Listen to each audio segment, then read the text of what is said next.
Chapter 16 Fulfillment of the Freedom Struggle. Although India became independent, the struggle for freedom was not yet over. There were many princely states in India. The princely states had the right to either merge with India or remain independent. Therefore, the Congress dream of an undivided India was still incomplete. The princely states being independent, India was going to be fragmented into many parts.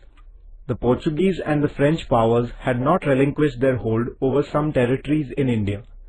But India resolved all of these issues firmly. We shall learn more about this in this chapter. The merger of the princely states. There were more than 600 different princely states in India. Due to the influence of the non-cooperation movement, a political awakening began in the princely states. This saw the founding of Praja Mandals in the princely states. Praja Mandals were people's organizations that worked in the interests of the people in the princely states and for securing political rights for them. In 1927, all these Praja Mandals came together to form an All India States People's Conference. This gave an impetus to the movement in the princely states. After India became independent, the then Home Minister of India, Sardar Vallabhbhai Patel, with his great statesmanship, resolved the issue of the merger of the princely states. He took the rulers of the princely states into confidence and prepared an instrument of accession acceptable to all.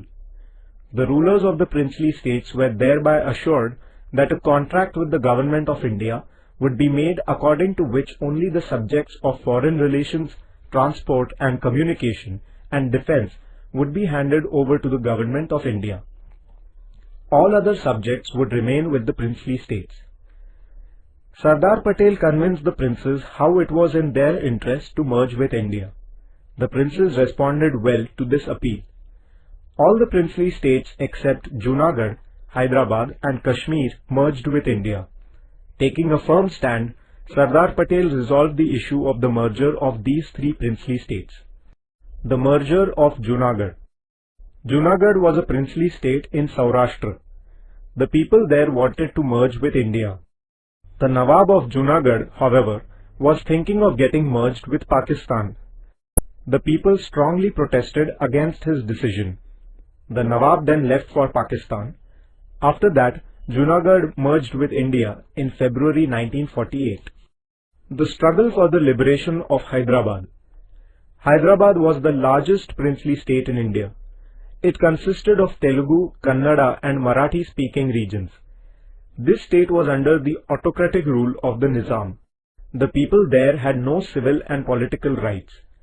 In order to secure their rights, the people formed regional organizations such as the Andhra Parishad in the Telangana region, Maharashtra Parishad in the Marathwada region, and the Kannada Parishad in the Karnataka region.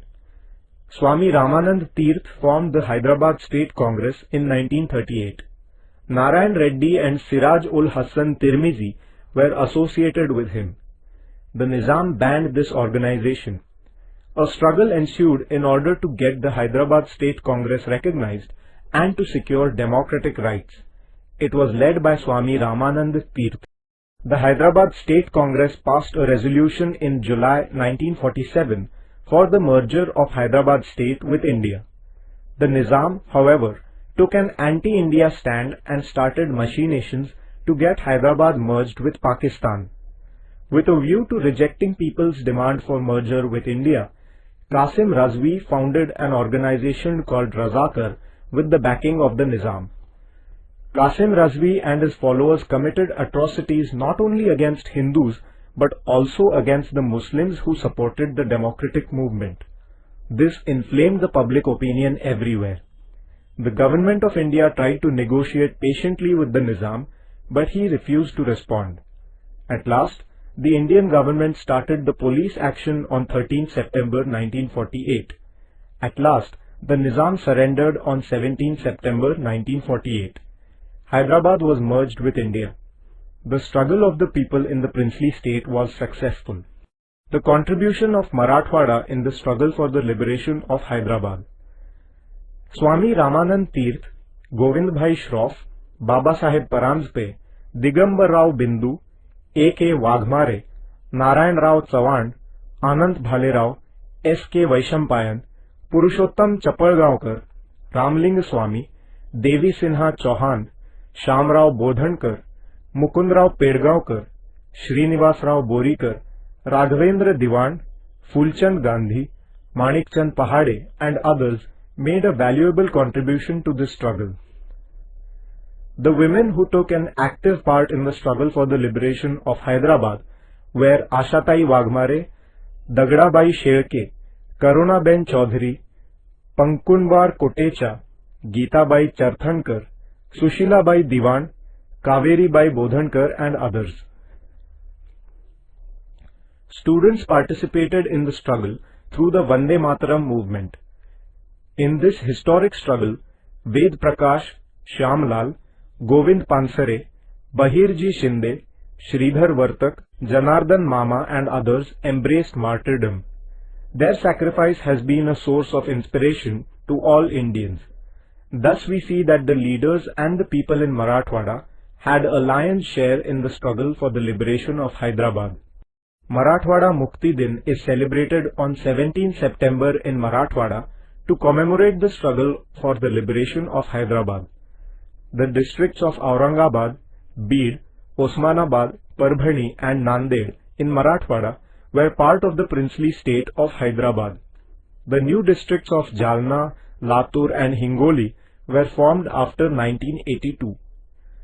Marathwada was not included in independent India on 15 August 1947. After the inspiring struggle of the people, this region was merged with India in 1948. This unique struggle will always inspire the people of the entire country. The Kashmir problem. Hari Singh, the ruler of the state of Kashmir, had decided to remain independent. Pakistan had intended to secure the merger of Kashmir with Pakistan. For this purpose, Pakistan began to put pressure on Hari Singh. At the instigation of Pakistan, armed intruders attacked Kashmir in October 1947. Hari Singh then signed the instrument of accession with India. After Kashmir had thus merged with India, the Indian army was sent for the defense of Kashmir. The army won back a major portion of Kashmir from the possession of the intruders, but a part of it remained under the possession of Pakistan. The merger of the French colonies. Even after India had become independent, Chandranagar, Pondicherry, Puducherry, Karaikal, Mahe, and Yanam territories were in the possession of the French. The Indian natives there were eager to get merged with India. The Indian government demanded that these territories, being parts of India, should be handed over to India. France held a plebiscite in Chandranagar in 1949. The people there voted for India. Chandranagar was handed over to India. Thereafter, France handed over the rest of the territories to the government of India. The struggle for the liberation of Goa. Portugal declined to hand over the territories under its possession to India. Indians had to struggle for securing these territories. Dr. T.B. Kunha was in the forefront of this struggle. He worked to bring about an awakening of the people against the Portuguese government. He founded the Goa Congress Committee to struggle against the Portuguese. Later, he founded the organization, the Goa Youth League in Mumbai in 1945. In 1946, he entered Goa and violated the ban on public speech. For this, he was sentenced to 8 years of imprisonment. It was in the year 1946 that Dr. Ram Manohar Lohia started a satyagraha for the liberation of Goa. Violating the ban, he delivered a public speech at Madgaon in Goa, for which the Portuguese government deported him. At about the same time, the Azad Gomantak Dal was raised to liberate the Portuguese colonies of Dadra and Nagar Haveli in Gujarat. On 2nd August 1954, youths of the Azad Gomantak Dal mounted an armed assault and liberated the territories of Dadra and Nagar Haveli from Portuguese rule. Among those who participated in the attack were Vishwanath Lavande, Rajabhau Wakankar, Sudhir Phadke, Nana Saheb Kajrekar, and others. In 1954, the Goa Mukti Samiti was formed. The Samiti sent many batches of satyagrahis from Maharashtra into Goa. N.G. Gore, Sudhir Phadke, Senapati Bapat, Peter Alvarez, Mahadev Shastri Joshi and his wife Sudhatai participated in this satyagraha. Mohan Ranade was a leader of great daring in this struggle. The Portuguese rulers subjected the satyagrahis to unlimited tyranny and atrocities. Some of them became martyrs to the Portuguese tyranny. This infuriated the public opinion in India. The liberation struggle in Goa intensified further. The Indian government was patiently holding negotiations with the Portuguese government, but they did not respond. At last, the Indian government unwillingly took the decision of using military force. In December 1961, the Indian army entered into Goa. Very soon, the Portuguese army surrendered. On 19 December 1961, Goa was liberated from Portuguese dominion. Imperialism was completely rooted out from Indian soil. India's freedom struggle was truly fulfilled. After independence, facing many difficult problems such as poverty, unemployment, illiteracy and inequality, India marched towards development. In all walks of life, progress received a momentum. India became a great democratic nation in the world. Today, in the 21st century, India is marching towards becoming one of the superpowers in the world.